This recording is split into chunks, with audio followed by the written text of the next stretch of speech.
जय जय श्री राधे। हम कोई भी व्रत करते हैं तो हमें उसकी कथा अवश्य सुननी चाहिए।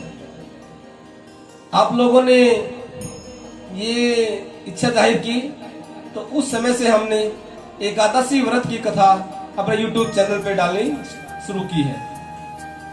आप सभी जब भी एकादशी का व्रत करें तो एकादशी व्रत श्रृंखला से हमारे YouTube चैनल से उठाकर ये कथा कभी भी श्रवण कर सकते हैं। एकादशी जो होगी उससे पहले दिन हम आपकी सुविधा के लिए एकादशी व्रत की कथा YouTube चैनल पर प्रसारित करेंगे, क्योंकि कोई भी व्रत तभी पूर्णता सिद्ध करता है जब हम उसकी कथा को अवश्य श्रवण करते हैं। इसलिए हमें कथा अवश्य सुननी चाहिए। आज हम आपको वैशाख मास के शुक्ल पक्ष की जो एकादशी होती है उसका महत्व सुनाएंगे। आप बड़े ध्यान से बैठकर इसका श्रवण करें। एक बार युधिष्ठिर ने जनार्दन से पूछा, हे जनार्दन, वैशाख मास के शुक्ल पक्ष में किस नाम की एकादशी आती है और इसका क्या पुण्य फल प्राप्त होता है, आप मुझे वो बताएं। श्री कृष्ण भगवान जी कहते हैं, जो कभी श्री रामचंद्र जी ने पूर्व काल में वशिष्ठ मुनि से ये बात पूछी थी, आज आपने वही बात मुझसे पूछी है। मैं आपको वही बात सुनाता हूं जो वशिष्ठ ऋषि ने श्री रामचंद्र जी को बताई थी। उन्होंने कहा, तुमने बड़ी उत्तम बात पूछी है।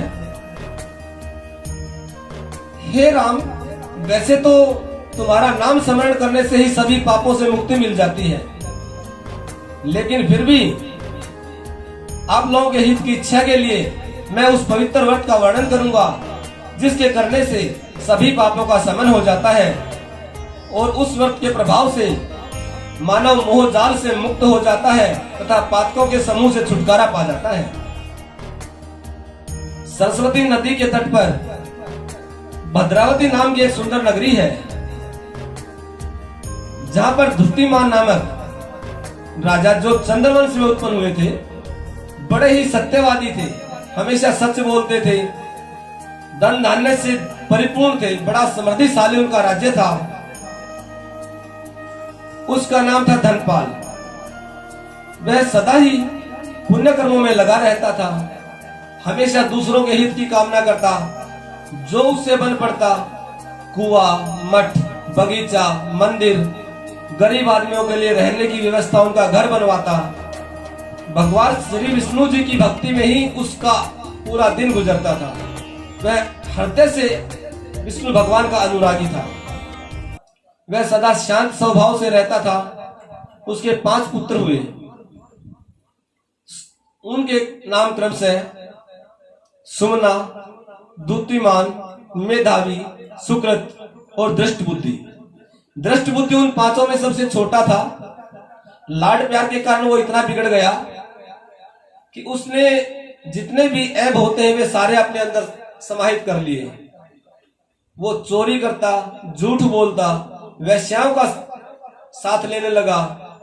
हमेशा उसका मन वैश्याओं के साथ रहने में ही विरक्त रहता था। वो भगवान की भक्ति से कोसों दूर रहता था। ना ही कभी भगवान की भक्ति करता, ना ही पितृ कार्य में ध्यान लगाता, ना ही ब्राह्मणों का आदर सत्कार करता। और ये तीनों चीजें बड़ी आवश्यक होती हैं, क्योंकि जब हम पैदा होते हैं तो हमारे ऊपर 3 ऋण होते हैं, देव ऋण, पितृ ऋण और गुरु ऋण। हमें इनका अवश्य ही ध्यान रखना चाहिए। एक बार वो किसी चौराहे पर ही वैश्याओं के साथ गमन करने लगा और जब उसके पिता को इस बात की सूचना मिली तो उसने उसे अपने घर से, अपने राज्य से परित्याग करके उसे बाहर निकाल दिया। वो बाहर निकलने के बाद वन में चला गया और बड़े शोक में होकर इधर उधर भटकता रहा। उसका मन भी शोक से संतप्त था और उस समय वैशाख का महीना था। वह घूमते घूमते अपने किसी प्रारब्धवश एक बड़े अच्छे संत से जा मिला।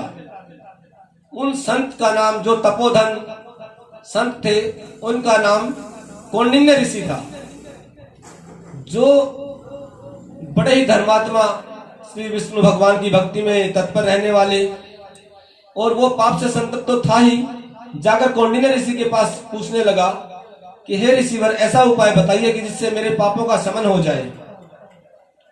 गंगा जी में स्नान करके ऋषिवर आ ही रहे थे कि वो उनके आगे हाथ जोड़कर खड़ा हो गया, उनसे प्रार्थना की, उनके पैरों में दंडवत होकर प्रार्थना करने लगा कि हे ऋषिवर, मुझे ऐसा कोई व्रत बता दीजिए जिससे मेरे सारे पापों का नाश हो जाए और मेरे भी धर्म में रुचि लगने लग जाए। कौंडिन्य ऋषि कहते हैं, वैशाख शुक्ल पक्ष में मोहिनी नाम से प्रसिद्ध एकादशी आती है, तुम उसी का व्रत करो। मोहिनी एकादशी का व्रत करने पर मनुष्य सभी पापों से मुक्त हो जाता है, उसके अनेक जन्मों में किए हुए पाप भी समाप्त हो जाते हैं। तुम उसी का व्रत प्रयत्न पूर्वक अवश्य करो तो तुम्हारे पापों का नाश हो जाएगा। वशिष्ठ जी कहते हैं, हे श्री रामचंद्र जी, मुनि का यह वचन सुनकर दृष्ट बुद्धि बड़ा प्रसन्न हो गया और उसने अपनी पूरी श्रद्धा और लगन के साथ विधि पूर्वक मोहिनी एकादशी का व्रत संपन्न किया, और उस व्रत को करने के बाद वह निष्पाप हो गया और दिव्य देह धारण करके गरुड़ के विमान पर आरूढ़ होकर वो श्री हरि विष्णु के धाम में चला गया। यह मोहिनी एकादशी सभी पापों के उपद्रव को शांत कर देती है। आप सभी इस व्रत का पालन अवश्य करें। ये मोहिनी एकादशी का व्रत बड़ा उत्तम है।